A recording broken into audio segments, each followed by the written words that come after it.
Okay, welcome to another episode of Learning for Truth and Love. I am really thrilled to have our guests today. We have Mrs. Cheryl Poe and Dr. Kathryn Wiley here joining us today. I let's just say I can't resist giving you a little background here because Dr. Wiley used to be my office mate.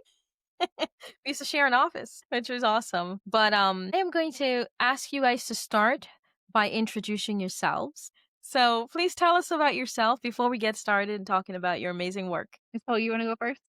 Sure. Hi, everyone. My name is Cheryl Poe, and I am the executive director founder of Advocating for Kids. We are a Virginia Beach based nonprofit that provides services nationally. And I identify as a neurodivergent, and I have raised two Black male sons that were also neurodivergent. And through my own personal experiences, I decided to learn everything I could possibly learn about special education advocacy. And once my kids graduated from high school successfully, both of them went into some form of college. I have spent my last, I'd say, 25 years learning and absorbing as much as I can about special education advocacy and making sure that the Black voice, the Black neurodivergent experience is respected within the community. Thank you. Hi, everyone. I'm Kathryn Wiley. I'm an assistant professor at Howard University in the Education, Leadership, and Policy Studies department. And for about the last 10 years, I have been working on research connected to school discipline, school safety, and school climate. And a lot of that has focused on racial inequality. Folks familiar with those areas of work, or for those who might be, just getting interested in them, the intersection with special education is a really important one. And that's part of how I came to this work. And I'm a qualitative researcher by training. So, doing a lot of interviews and case studies and working with different organizations like Miss Pose to explore these kinds of issues. Well, thank you both. I'm so curious.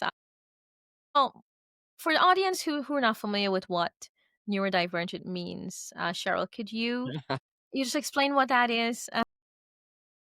So, a neurodivergent brain are people who have a form of what's called a disability within that is a brain-based disability, such as ADHD, which or executive functioning, which affects the frontal lobe of your brain, transmitters not quite connecting. Autism is also highly, a brain based also kind of disorder that they call neurodivergence, meaning the neurological aspects of our brains function different than what is considered a typical brain neurological functioning.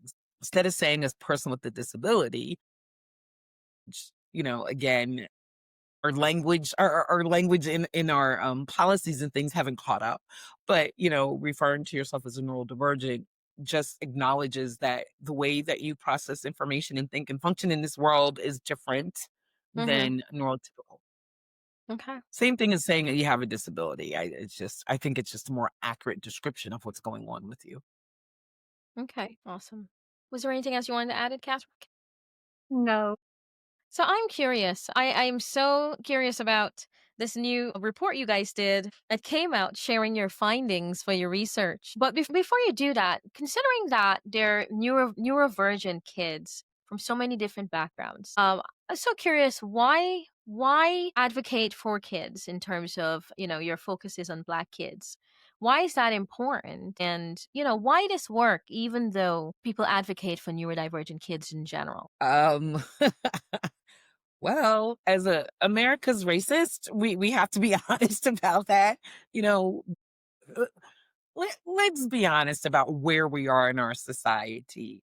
Public education was never meant for Black Americans, whether you were a neurodivergent or typical or a genius, right? We literally had laws that had to be put in place to allow Black children to even go to integrated public schools where they can really have access to top quality resources, or at least resources equal to their white counterparts. Hmm. Even Black teachers before Brown versus the Board of Education, they weren't getting paid equal. They Mhm. weren't having access to the same kinds of resources and tools to educate the community that they were responsible for educating, and they did a wonderful job with what they had. So let's be honest about how this system, this education system, was never meant for us as a Black person. And then let's jump to 1970s, where we talk about our neurodivergent or students with disabilities because they weren't going into or allowed to be integrated into public schools until after Brown versus the Board of Education. Then there was a case in Pennsylvania where they sued to say, hey, children with disabilities have a right to access public education. Before that, they were institutionalized. So if you are Black and you have a disability, there literally had to be two specific laws created just for you to step your foot into the system. So the system was never developed for you. Let's be honest, Yeah. And then ever since Black children have been in public schools, policies, school board policies, these code of conducts were developed in a way that penalizes them, that weaponizes them, that pushes them into the school to prison pipeline. And then when you add the idea that, oh, my brain's different on top of the stereotypes that exist within the educational system and expect our children to be treated fairly, well, that's not common sense. That's not Mhm. logical. So, what I've learned in my work, and like I said, I've been doing this for years. And I worked in, I was part of those structures, like, your larger, well known disability equity, special Mhm. education kinds of organizations, but Yeah. their focus ignored, and there was not representation of Blacks, Black neurodivergence, or even a Black voice. And then when Mm. the Black voice was there, it was trying to be tokenized, not used to make sure that the services that you're providing to your community Mhm. include information that supports, a particular population, which are Black folks. Mm. Um, so the idea of the reality largely is Mhm. because no one else is, even though they know that our students are hurting. Everybody will do research. Everyone will report on. Everyone will list a statistic about how Black kids are suspended 3 times greater than a white kid, but you're never hearing that follow up that's really concrete in the disability world on what are Mhm. we going to do to protect that Black neurodivergent student who is also being suspended more than their typical white neurodivergent student. Mm. So even though some of the answers are kind of obvious, the research really dug down, I think, and Kathryn, please jump in. There were so many things that were discovered that I didn't anticipate.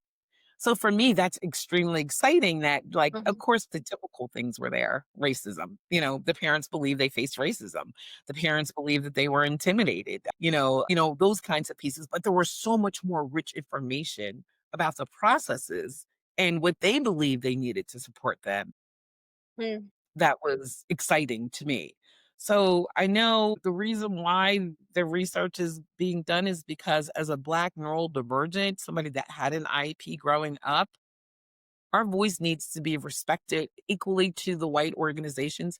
And to quite be honest, there are a lot of Latinx or English as a second language funding federally where that population can get support, at least in the state of Virginia, but there's nothing equivalent to that for the Black culture. Mm. So our voices, I mean, it's like we know it exists, but we don't care. So we're doing it, and we're doing it then in a way that we're going to use that information to ensure that our community and those who care about our community and want to ally with us Wow. can access. Thank you. Reminding me of why I focus on Black representation. So, what about you, Catherine? Why is this work important to you? Yeah, well, um, I mean, I think about so many things came to mind, including, I mean, some of the history, right? Because Cheryl talked, and we talk a lot about the history of desegregation. And, I think something that many folks don't know, at least in the state of Virginia, is that in 1957, Virginia opened up the Pupil Placement Board. And this pupil placement board was basically, charged with deciding who, where students would be assigned, enrolling, and placement decisions around that after Brown. And, the criteria that was used to evaluate these assignments included ability, included things like IQ, included right. And so, I mean, with the racism and segregation, you have segregationists essentially running a pupil placement board. These criteria that are supposed to be objective but are not, and so you can begin to see how the intersection of racism and ableism it shows up there as well. Like it's part of this connected history of Brown. Mhm. There's actually a researcher down at I think the University of Richmond who she has been doing a historical study on the intersection of racism and ableism in this pupil placement board in Virginia and look at how those decisions were made, how the language, we Mhm. still today in school discipline referrals, we often talk about biased language, anti-Black language, ways that it Mhm. criminalizes Black youth and children. And she actually looks from a historical standpoint at the description language of Black children who, related to these placement decisions. Essentially, there had to be like a profile on the student written that was submitted to the board that would petition them to go to an integrated school, and they could be denied based on not meeting the admission criteria. Um, if there were any kind of behavioral offenses or any kind of behavioral record, if their IQ score wasn't high enough, right? And so I mean, these are such old, white supremacist, segregationist kinds of criteria. We think about eugenics and the eugenics movement, but I think that, you know, this history and helping people understand that the relationships between these things are so much older and they intersect right in, the infamous Brown decision that we often look to. Mhm. It's an important part of the history. And I mean, for me personally, I will never forget the first time that I walked into a middle school that had what's called an effective needs center. And Mm. I can still picture myself walking through the foyer of this big, beautiful 120-year-old building and walking to the back of the school. And there was this closed door that was locked and shouldn't have been next to the school resource officer's office, which Mhm. signals something, right? And I will never forget walking into that room and seeing an all Black classroom, so junior. So, I mean, just out of college, Mhm. a young white woman seeing this was supposedly a special education classroom and just seeing the that kids in there were not getting an education. There was Mhm. nothing about that space that was educative. That there Mhm. was nothing, the teacher, she was not offering instructional lesson. The kids were not getting the services, or educational opportunities they needed. It was so abhorrent. And that district has since come under civil rights investigations. The state got involved. There were actually, I think, some criminal investigations, but I'll never forget that. And when I Mm. saw that, and when I saw it through a race conscious lens, knowing that if these were white kids in this classroom, this would never be allowed. The fact Mhm. that young Black children, particularly, and in this it was an all predominantly white school, predominantly white staff. And there were Black staff members, but the situation they were in was so tenuous. But seeing that, I think it just forever changed me. Wow. This if these were white kids in this room, this would never be permitted. Mhm. Ever since that time, it just has been really important to me to put the specter on inequality and to put it Mm. on those systems, those schools, those staff members, those Right. the district knew, the staff members knew, they put their youngest teachers in that Mhm. room. They put their youngest teachers with students who need Mhm. support. So anyway, I'll get off my soapbox, but memory, it's still so powerful to me, Mhm. and, I still there's a part of me that still wants vengeance. You know that those kids will never get that time back. Yeah. Um, My gosh. and in that situation, we found out parents were notified after the fact. Mhm. Um, I mean, it was all sorts of horrible. And so that's what brings me to this work, and particularly this intersection of it. Wow. Can I just follow up? Catherine, you just said something that kind of reminded me and goes to more synchronicity around our relationship about vengeance, feeling it. Because to be honest, I mean, yes, all those other things are absolutely true. I had an IEP growing up. I wasn't reading on grade level, all that good stuff. However, the point that I'm an advocate, it's a story around it's about vengeance. It's about how dare you say that to me? And it's so funny because my son's elementary school, I got a case. I had not had a case in there in years, and I actually got a case that came up. But part of what I do and my passion comes from, I think, vengeance to a degree of, I was told that when my son had a speech delay that, they wanted to stop his speech therapy services because they were saying I speak Black English to him at home. And that's why he was having a disability. And that kind of trauma kind of similar to what, Catherine experienced in a different light, Mhm. seeing that, recognizing, you know, Black children are being harmed because of someone else's bias. Yeah. And like you said, the idea of revenge, people may think that that's bad or mean, but I think not when you turn it into something as beautiful as our report, Mm-mm.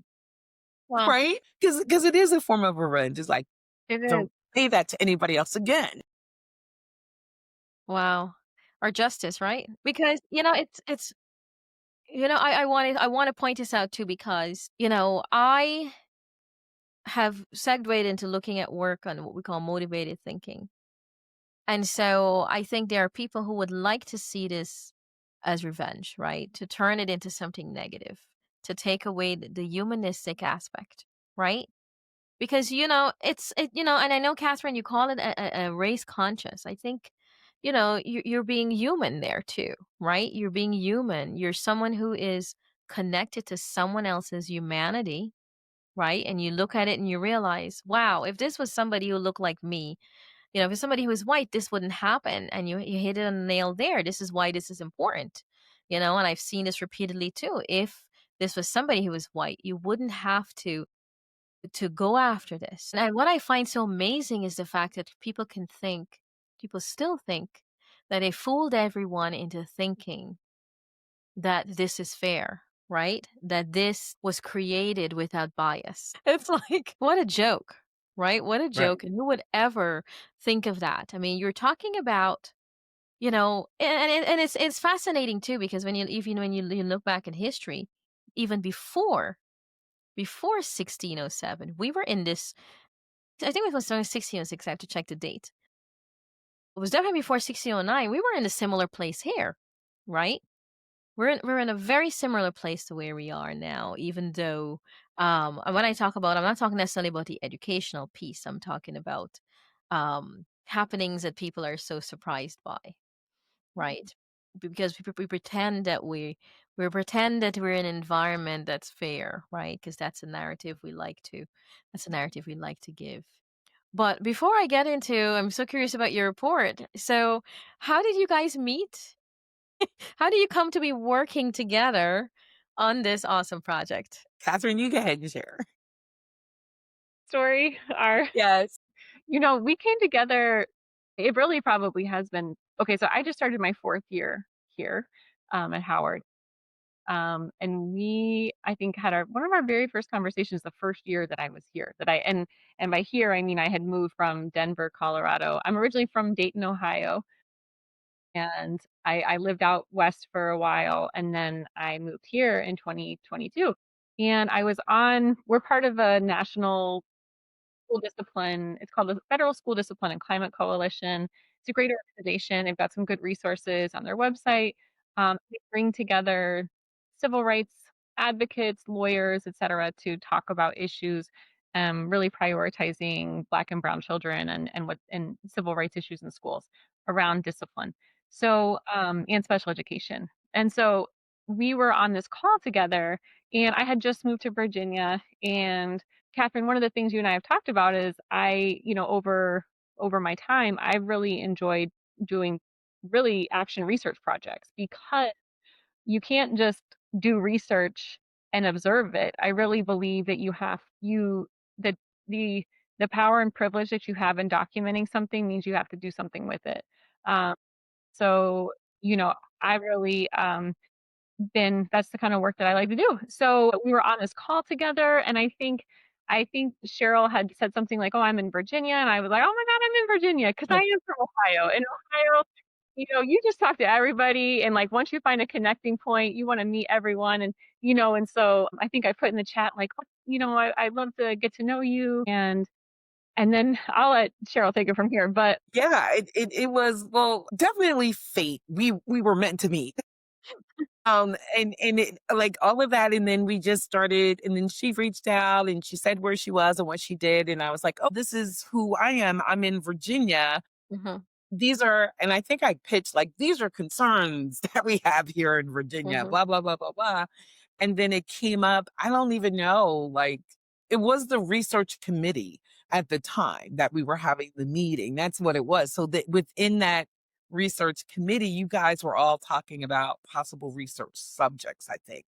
Mm. And I don't think mine got selected in the big part of the conversation, but we were talking back and forth, and she said that she would be interested in it, and I told her who I was, what my company did, how I'd love to do a research project around the needs of Black neurodivergence or students receiving special eds in the state of Virginia.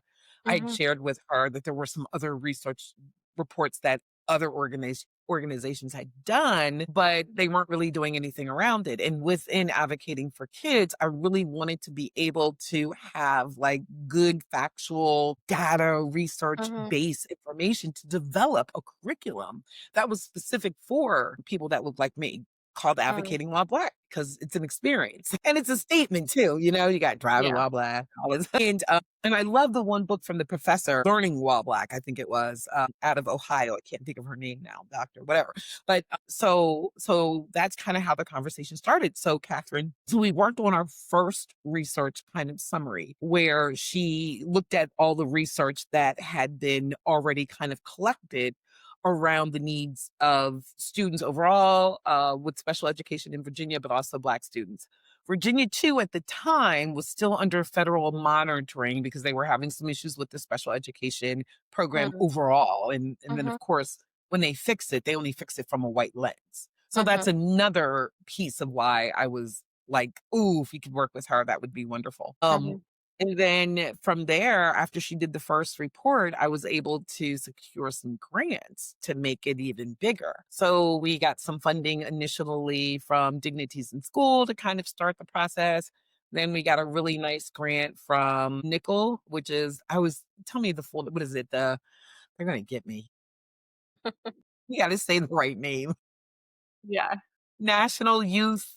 Youth Law Center for youth. Yes. Yes. National yes. We got a really nice grant from them. And then after we got like started with it, we were able to pull in some additional funding from ARC that provided some support. So it literally, I believe it was something that was meant to be, because once we started it, and even though we did have a couple bumps in the beginning with getting funding enough to really start, things seem to kind of come in place, like kind of just seem to happen to allow this process to work. And then, of course, the university, Howard's, Kathryn being able to do her time with this and her resources, so, Howard being a main piece of wanting, and in Kathryn's group, honoring this kind of work.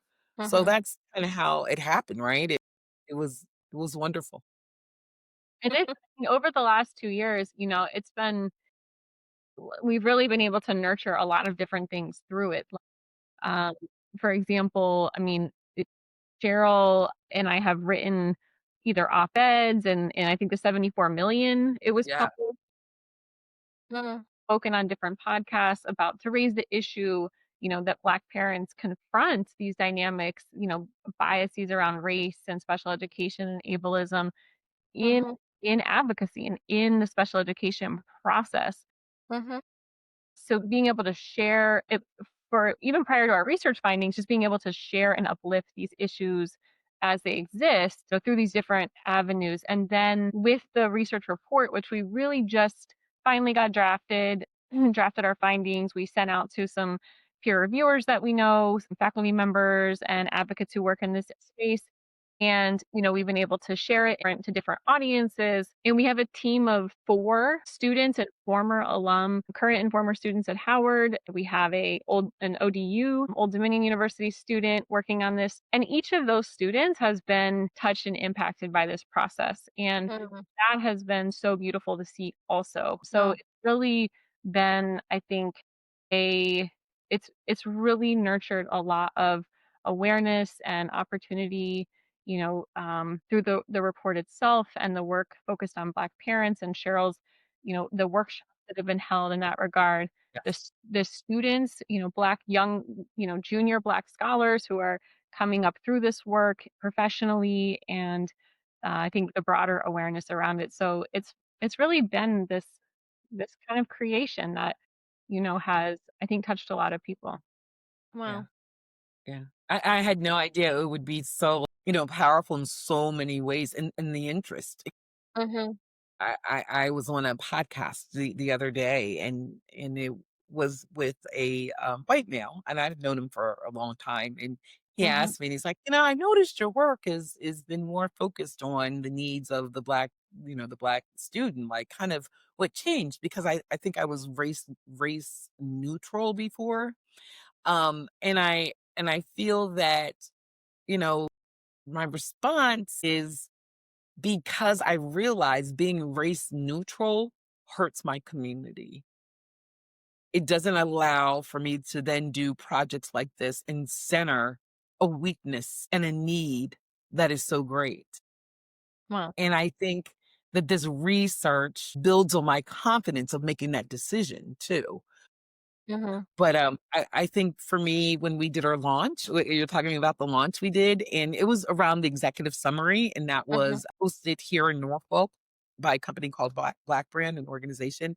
One of the things that I loved was the pride, seeing the pride in the students' face as they're reporting out about the work. It was just like you could tell that they weren't just reporting like words, that they were really like feeling the Mhm. experiences that were being shared. And then also we had the opportunity for some of the parents because again, it was blind. The students didn't know who these people were, right? Who at all, right? They're just seeing this. Mhm. And then we had like after the students reported, we had some of the parents kind of talk about the experiences. So it was a wonderful opportunity for parents to see the people behind the research and how they valued their Mhm. stories, cared about their stories, which Mhm. empowered them. But then I think the students being able to see how they lend voice to the Mhm. voiceless Mm. was also powerful. So it was wonderful. It really Wow. was.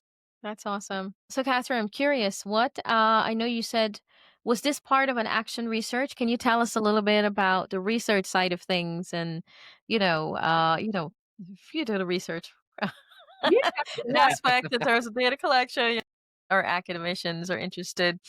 I mean, to me, this has been an action research project. Okay. Academics love to quibble over, does this constitute that, et cetera. But to me, this has been an action project, an action research project, because this information, I think, it's been a participatory action research project. Like this isn't just university researcher doing this work, right? This is Mhm. us teaming up. Cheryl founded her consultancy and has been doing this professionally for so long and is such an expert in the field, and bringing together then, university faculty member, myself, and really partnering. I mean, and I would say, I mean, Cheryl has led a lot of, I think, the vision around the project, and we have collaborated on all the steps along the way. Mhm. So me bringing the research background, and helping to leverage the university resources. I think that's an important part of a researcher's responsibility is to use institutional resources, for opportunities for justice when where and when you can. Mhm. Coming together in this way, um, I mean, it's just been, really been able to I think rise to that level because through the process we have engaged not just us two. right? We haven't just designed this ourselves, bringing our different lenses and areas of expertise, but we've also engaged. We must have talked with, I Yes. think, probably 3 or 4 experts who work in special education, Mm, neurodivergence, autism, who really focus on, Black families and children, mhm, and had, we co-created interview questions. We had them review the interview guides, make suggestions around language, terminology, questions to ask, etc. So we mhm, really got a lot of people involved, and I mhm. think that's what makes this project Nice. so great is that, we really had a lot of eyes on it. We had Mhm, Mhm. on it who were prioritizing Black children and families, and who know the nuances of special education, who could come together and give us feedback. mhm, And now some of those same folks are now getting back our findings and being able, we're doing essentially a review process of, please give us feedback on this, what's right, what did we get wrong, etc. And finally, the last piece that I think is one of the most important pieces is that parents themselves, at the end of the draft report, basically we created a very short summary that contained, our highest level patterns and themes that we found. And from the research side, we wanted to check with parents, like, does this align on the whole, with your story? mm, Yourself story. Did we get it right? We essentially wanted to, did we get it right? And so we were able to hear back from parents who said, "Wow, look at this. Look at this. This you did get it right," you know? And when we talked to awesome. parents in Norfolk, that was the question, that I was often asking people, did we do right by your story? Did we get this Mm, right? What kinds of changes or what kinds of is there anything that we overlooked? mhm, So I think that's important because researchers tend to, make assumptions, we tend to articulate, put together our findings and then never let the people that we spoke to actually weigh in on them. And there's a democratization of the research process that I think is really important and is an ethical position for myself mhm, to uphold. And so that I think is what, research design or action research design can look like too. mhm, If and in the future it would, we could work into evolving this into having parents participate in the construction, and mhm. there's definitely levels to participate. Absolutely. I also love that Cheryl and I also represented, an HBCU and an advocacy organization Mhm, collaborating on a participatory action research project, which I think is a really important part of this as well. So that's, I guess, some of the things from the research side and the scope of sort of what we've been doing over the last, really 2 years, because bringing all those people together, getting these different feedback sessions, I mean, the mhm, process has been really honest. mhm. That's awesome. Wow. Yeah. Looking at how systemic inequities in Virginia's school impact Black neurodivergent students. So, what were your findings? What did you find about this? You Like, what do do a you better worry? job at explaining it from a perspective of the research. I So, mean, I want to highlight the themes, the top themes that we were Yeah, able to yeah. identify. So I think, one of the things we were most concerned of is what are the experiences that Black parents are having? okay. And we found, that most of the people that we spoke to expressed that they had had pretty frustrating experiences. We had Mhm, parents use words like frustrating, overwhelmed, anxious, worried. They're, these words that have a pretty negative connotation mhm, around experiences. Now that, there were a few parents who had fairly neutral experiences or positive experiences. And I think it's important to, also point to those outliers as well. But the majority of Black parents that we spoke to did share, that they had really had overwhelmingly difficult, hard experiences with schools. Another thing that we found were the impacts. I mean, so, you take this, and we asked parents. This is one of the things we wanted to know. How does how does advocating and existing within the special education system affect Black parents? We found that a lot of it is around money, right? It's an economic kind of impact in particular because paying for outside services outside of schools, hiring, private tutors, et cetera, to make up for what schools aren't providing, getting, evaluations done that the school could be providing. So that the economic impact, the impact on work, having to be called to leave to go get your child, having the time intenseness of this really impacted people professionally. Mhm. The other impacts were psychological, the anxiety, the fear. Plenty of parents said, I am afraid to look at my phone when the phone rings, like, because there was Mm. anxiety. And part of this is because another thing that we observed was the prevalence of disciplinary use. And this is something we know from research, but these parents, I mean, each parent's story, I would say probably 80%, um, shared stories of suspensions of their Mm. multiple times. And so many Black parents had had to deal with the suspension of a child with a disability. Also, I think what is really telling is that for parents whose child hadn't been suspended, it was not because the school hadn't tried, it was because the parent successfully intervened. And I think Mm. that is really telling. Mm. Yeah. And that speaks to the advocacy Wow. piece. The other part, what were the many advocacy strategies that Black parents are using? So whether it's finding information, seeking outside counsel, essentially, whether that is as expertise of interventionists or even legal counsel, Mhm. resort often, hiring professional advocates like Miss Poe, working social networks to get information about different kinds of accommodations, recommendations, going to classroom teachers, educating classroom teachers. I mean, I think about one parent who said, "Okay, so, basically I have to educate you on how to take care of my daughter." And that was something that she felt like she felt that she was responsible for that. And so there's this education piece of advocacy, and then working with going to school principals, going to school boards. So I think what is I think one of the things that's important about the many advocacy strategies that Black parents talk with us about is that it really challenges a stereotype of uninvolved Black parents. Mhm. Exactly. So I think it's really important that those strategies are uplifted. And Mm.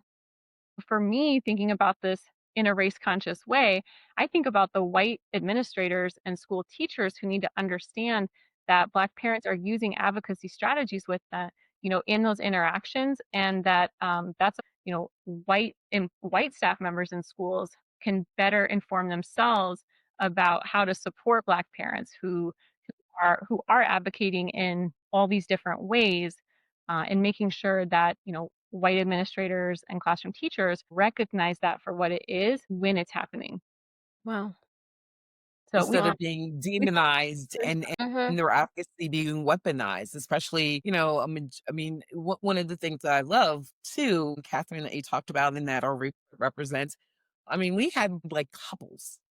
So that automatically breaks the narrative of, oh, it's just a single black mom. All right. Mhm. On my website, because I'm on my Facebook page, I'm constantly having people post when I talk about issues of Mhm. what is happening to our Black neurodivergence, of this narrative that still exists, that it's the broken home of the Black family, and that's Mm. why these issues exist. We had couples, right? Right. And their experiences were the same. So it was really nice to have some data that breaks that myth too. That's great. Catherine, and Cheryl, I approach this from a I wanna probe a little bit here. I wouldn't say be devil's Shouldn't be advocate. scared. But here's the thing. I think that there are a couple of things that happen for us Mhm. because someone listening to this, in which in my work I've always also thought about and considered the person whose deeply held beliefs will make every excuse for this, right? Because somebody might say, well, this is a couple, but it's a broken couple, right? People, you know what I'm saying? Because that's what happens. That's what happens. It goes around in a circle. How do you think people continue to justify the ongoing? It's a way of thinking. I think also there's a way of our thinking where I think one assumption and mistake we make often is we sometimes endow these folks who do this with a level of capability, you know. that they don't have, right? There is a what's the word that we use? There is a deficiency there, right? And I say that intentionally because we often tend to attribute these deficiencies. We can easily attribute deficiencies to Black folks, but not to white folks. Because look, and something I repeat and something I wrote about is this level of not only trauma, but this level of, remember, the whole thing was born out of trauma, right? You're talking about Exactly. fighting to get there.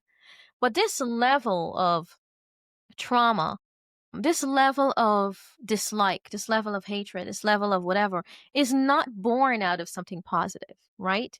I promise you, I've never met someone who is positive and have a positive outlook, who have a great deal of love, who actually do these bad things, right?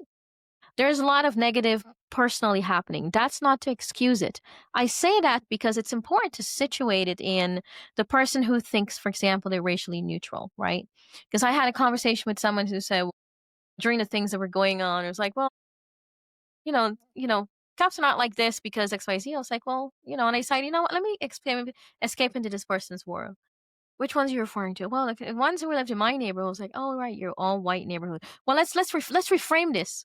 If they were in this Black neighborhood, right? Because a lot of times the problem is whose reality is it situated in? Which reality is it situated in? But oftentimes, one of the way we get around continuously doing things in a cycle is because we discount those realities. And if we discount them, they don't have to exist. They're not a norm. They don't count, right? So I say that all to say, given this situation, right? You've written this report.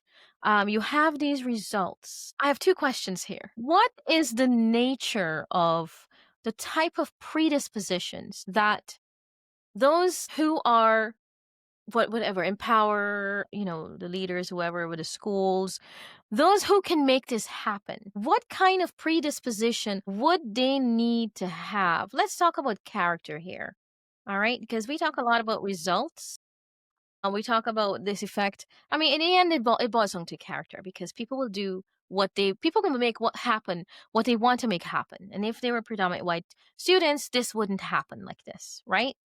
What is the nature of character that they need to have to receive this information in the most appropriate way to bring about change?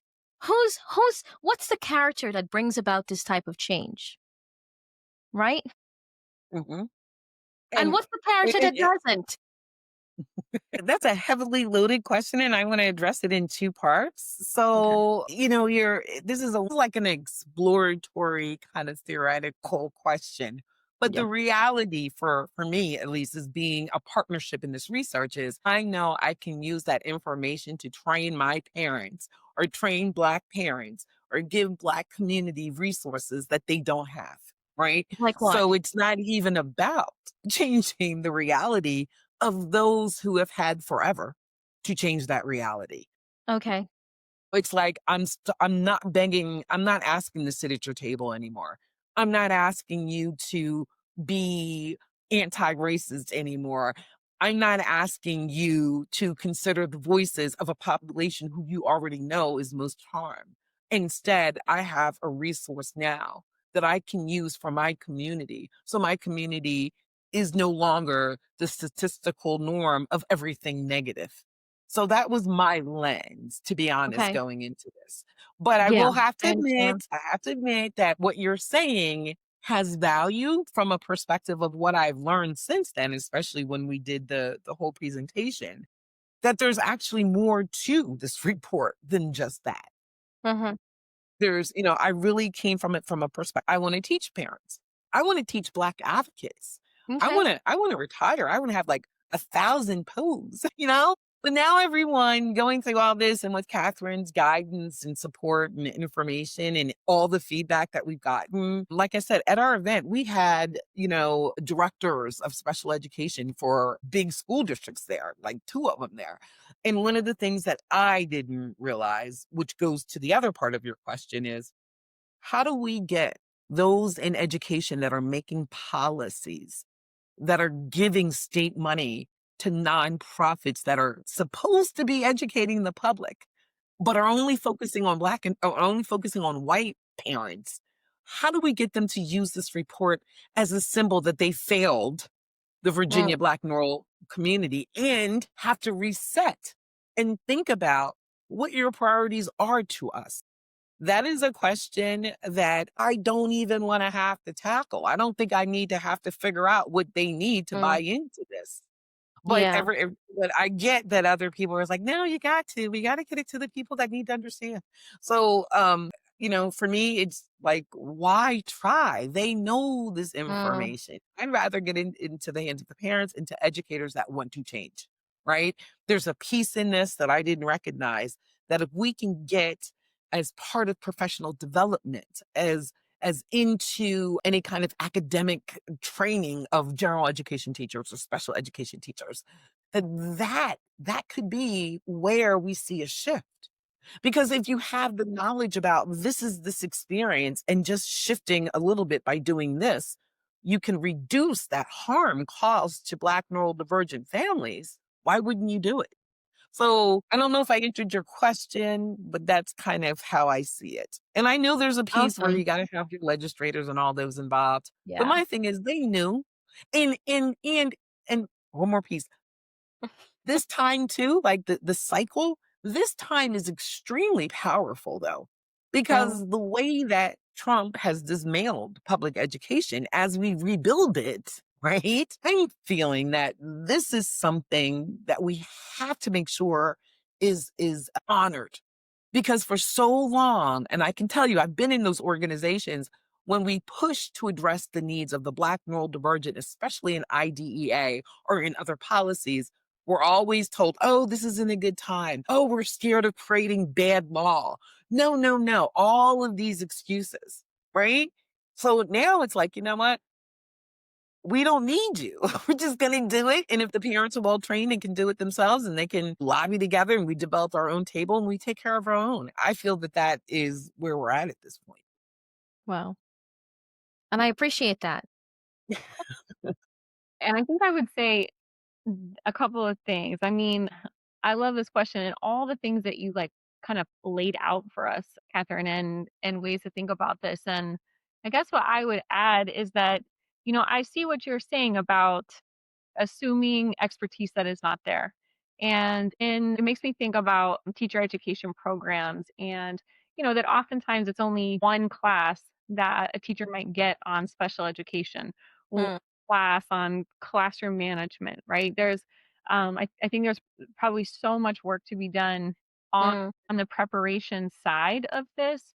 Um, and all of it would still have to address racism and racial bias and the way that it shows up in these micro moments that have mhm, power to define, an entire interaction. So I think there is something about the professional. There's just not a lot of exposure and preparation programs to a skill set around mhm, communication, around identification, around classroom management, etc.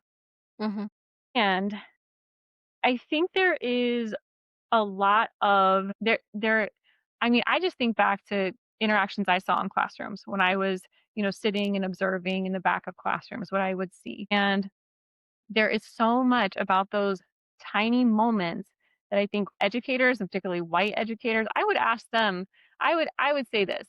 I would say to them, look at for 1 week, for 7 days, notice who you call on in your class by race. Just do that. mhm, Track who you call on in your classroom by race, and let's look at those patterns together. And if all mhm, is white kids in your class, then we need to talk about that too.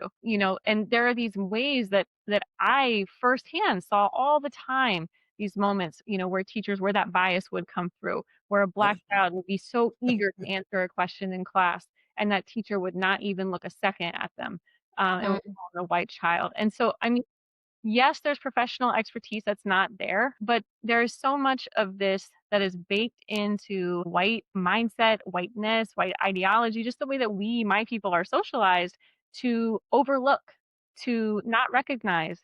mhm, And that maybe that's professional development. I think that comes having to really recognize and unlearn that and become aware of it. So that reflects Mhm. peace. I mean, we've all this has been what we've so many of us have been talking about for so long now.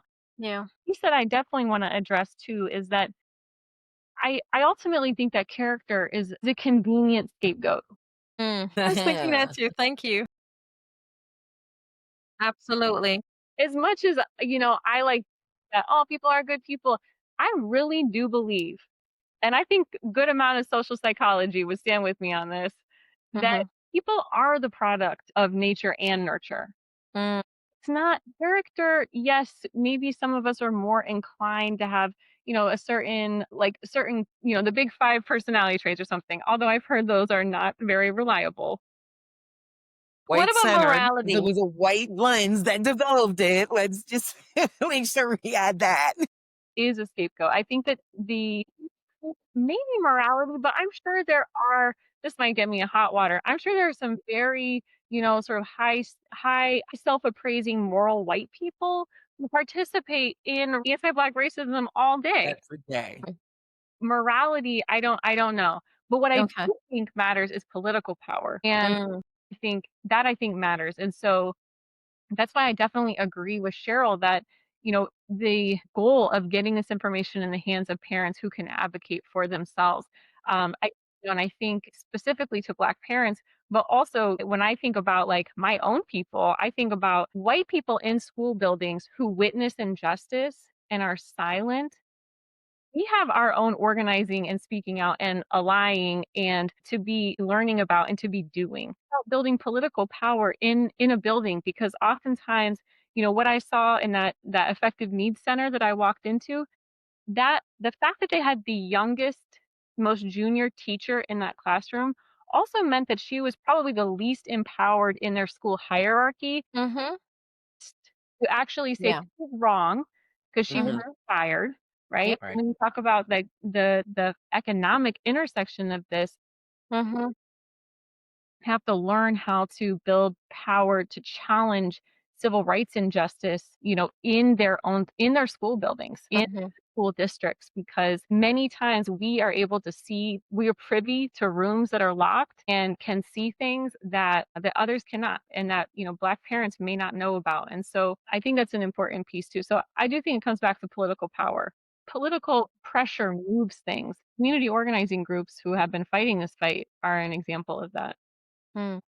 Catherine, you prompted a story that I remember doing an observation too, just about how and and I don't even know, is it morality? I think it's racism, and I don't know where racism fits in with the characteristics with your character or your morality. Because there was this white teacher, just like you said, it was an inclusion special education class.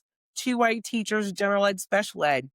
I was sitting in the back, doing an observation, and they were discussing Hamlet, and the Black kid raised his hand, larger Black male, answered the question saying that Hamlet and Brutus were stick men. She Or what? literally stick men, they were buddies. Men, like he used his language to say Mhm. friends, and she Mhm. scolded him. But then the white kid that she called on said, "Oh yeah, they were friends." She praised him, and the Black kid's like, "What? What?" So there also needs to be a sense of understanding the different dialects of the Mhm. student that you're Right. working with. That because he was a stick man means a friend, right? What a great opportunity if she didn't know to clarify and say, "Hey, can you elaborate and tell me what you mean Mhm. by that?" Then I was he would about have to been able to say. say, "Oh, they were like buddies hanging out." That would have given her information. He would have felt engaged. He would have felt that his what he had to say, how he had to say it, could be clarified so that it met the standard of this white setting. I mean, Mhm. like, what does it take to get them to think like that? I don't know, but that's what we Yeah. need for them to go Right. beyond just scolding. Yeah. What's that called? To say that I know for my own people, as a white woman from Dayton, Ohio, right? I saw segregation and I saw that there was something not right about what was going on. I did not have the language for it. It took getting an education on a basic vocabulary, a basic racial literacy to to begin to track these things, to be for Mhm. a proactively race conscious lens. Mhm. And I do think that the work I got to do with my own people is around education. There's no other way around it for us. Like Right. we just regularly, I mean, it's not, unless you're coming up through a family where there is a sort of multicultural, cross-cultural racial literacy. They say that white families are some of the most segregated and self-segregating. So Mhm. that probably lends to a dispositional aspect over time. Yeah, that's partly also what I was thinking because it reminds me of a conversation I was having with a friend.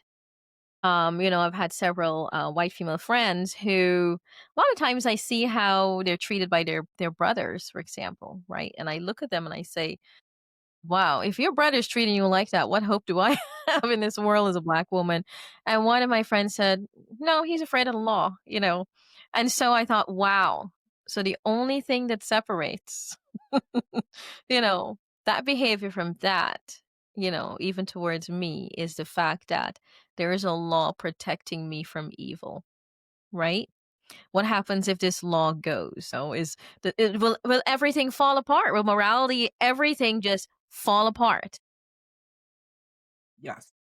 And so that for me was really so kind of along the lines that I think of because, I do talk to a lot of people and, I do have access to a lot of people. But, I think about, the fact that and I understand, Shara, where you're coming from because I was pretty much coming from the same place as an academician, thinking, well, I guess I have to create whatever it is, right? And in this case, I work on curricular work. And well, one of the things I also saw even as a teacher is, if you're within this system, sometimes you're somebody, right? You're different. You're a different person in this system, outside of this system sometimes, right? And to be the same person inside and outside means that you're going to have to probably endure some trauma or eventually might have to get out of it because going against the grain, right? Because the system sets it up in that way. And Catherine, what you said has happened over and over again. You put the least empowered person, I've seen it too. You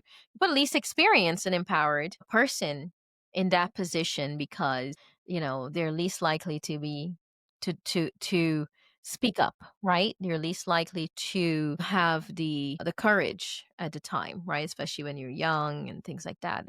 And if you do have the courage to speak up, then, might be repercussions as well. And so I always have to think about this. And I tend to think about this because, because of everything that's going on as well. How do I wonder now what it's going to be replaced by, right?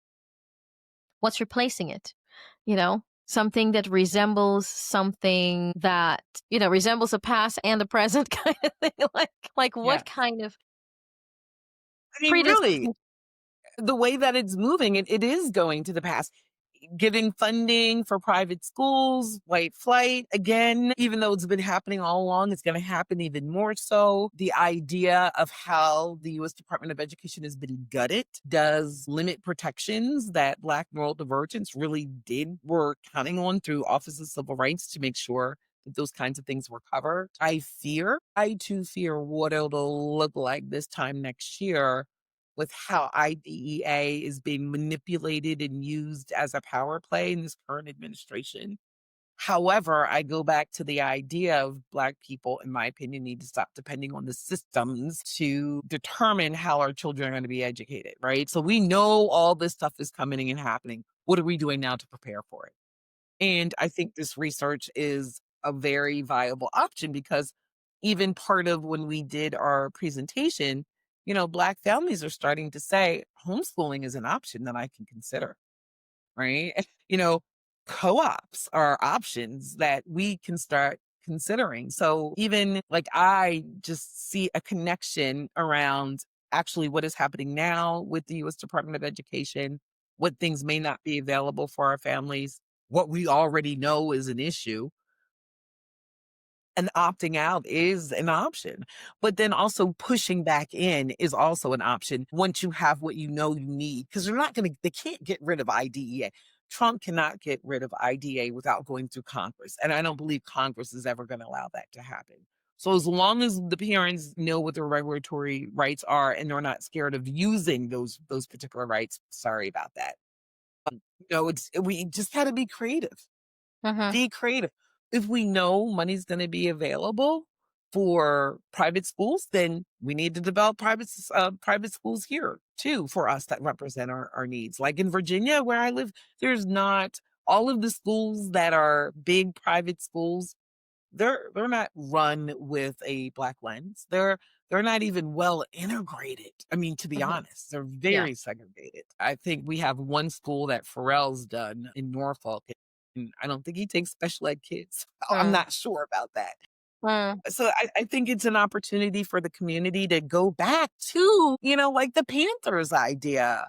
If we can't trust the government to do it right, we need to develop community and resources and supports that allow us to Absolutely. do it for ourselves. Wow. That would be exciting to me in just so many ways. That is exciting, and that is what I do. I can't wait to share. So I'll be sharing out soon some work that I've done recently and implemented with homeschoolers. Excellent. I had homeschooled my son, for a short time. But I would definitely homeschool my children if they were in school now. They'd be in a mm, homeschool program. I would not send them in the public ed right now. So yeah. I love the idea of homeschooling and those little small co-ops and those Mhm. little micro schools. I mean, there are opportunities there for the Black neurodivergent community that I think putting up and putting in front of Black folks is important because that's not really a conversation we have in our community. I mean, Mm. growing up, when I thought of homeschool, was like, oh, the white hippie lady down the street, Mhm. that kind of was always the idea of who homeschooled or super religious, Mhm. people, but never, I did not even know Black people homeschooled until about 5 years ago, to be Yeah, honest. well, 5 there's a large years. homeschooling population. I'll Yeah, there's a definitely lot. share this. I think some of your findings resonate with a lot of them. Yeah. Yeah. That was a thing, wasn't it? That was one of the things some parents talked about, either moving from one district to the next or Mhm. pulling their children out to homeschool. So, well, any last takeaways? Any last takeaways? What do you want people to know? What do you think is important for them to leave here knowing? I do appreciate that both of you joined today, Thank you for having it. Well, Discussion. yeah. but what are I think some for me, I just want to really, how much I enjoyed the participatory, resource. What is it? Research? I wasn't really familiar or understanding that that was a thing. So the opportunity to work in collaboration with Mhm. the university and Kathryn was just a wonderful experience. And I hope that other universities will kind of do the same thing, because what a wonderful way to get information about anything by actually talking and engaging with the source or the people that are, trying to help the source. So I think that was very, very exciting. I just want to, thank Dr. Wiley and Howard University for the opportunity to do a project that is my passion, that is, my life's work, and having an opportunity to represent Black neurodivergence in a way that white society usually doesn't allow us to have space for. Mm. Yeah. I mean, I love what this project has created and how it has really brought people together. I think that, that for me as a researcher, I do believe this is the kind of work that those of us in universities can and should be doing and bringing our Mhm. students up through like the next generation to be able Mhm. to see that this is what it can be. Um, Absolutely. I am just so grateful to be on the journey of this project, and to be able Mhm. to learn from Cheryl. Ooh, it's gonna get me. Our weekly meetings are, we just have so it is so enjoyable, and it's been such a defining project for me personally, and has really, I think, let me, you know, pursue the things that weigh on me. It's allowed me an opportunity to bring justice in the ways that I can, now. So I really Mm. appreciated it, and seeing our students just thrive through the project and see what advocacy can look like, and, and learn how the policies work, and who are so inspired by the work that Cheryl does. And I gotta say, I mean, when you talk to folks about Cheryl, she's famous. It's infamous, but maybe not famous. Parents parents know her, school districts are afraid of her. I mean, it's just she is the person to know. So it is truly a Awesome. gift, to even be on the journey with the project. Thank you. Wow. Thank you. So you all are the perfect example of, considering it that the community needs the academicians and the academicians need the community, right? There's so much to learn from each other if we really want to make meaningful change. And I think it's important for even those who are in charge to realize that you're not going to get these effectively done without the people, right? You really aren't, no matter what you do. It's it's like any business, right? You do a market analysis if you want to be effective, and it really depends on what your goals are. If your goals are to do more of the same, if your goals are to make it look like you're doing something that you're not, or if your goal is to, oh, let me continue to be ineffective because I don't really want things to change, but I want it to be the same, then you're going to use the same old approach, which excludes the rights holders and the stakeholders who are involved in the process. And I applaud you both for just coming together and Thank you. and I want to say not being afraid to hear what each other has to say, because there is a lot of fear involved in hearing. And I can't help it. I know we're going to end soon, but I have to make one more comment when you said for people to admit, yes, this is where I failed. I don't think that's going to happen. But I We mean, can wish. We can dream.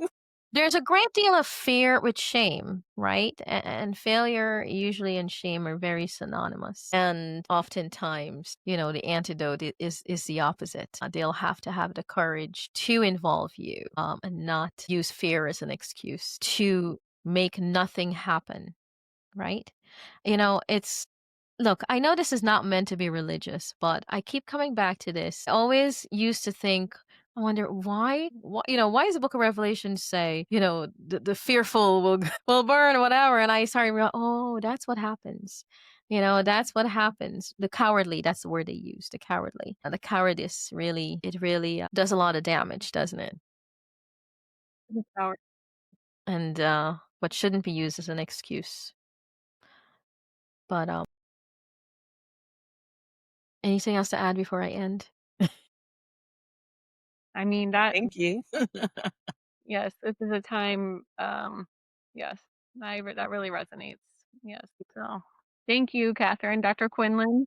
Yeah, Thank thank you you. for getting this story out. Like that means a lot to us because the more Yeah. people that know about it, Well, it so means a thank you. lot to me that you guys took the time to join me and to join my show, to be honest. So thank you both. I do appreciate it. Um, so Bye. if you How do you end? I don't know. so if you like this episode, please like it and follow so you can listen to the next set of episodes for Learning for Truth and Love. Thanks for joining.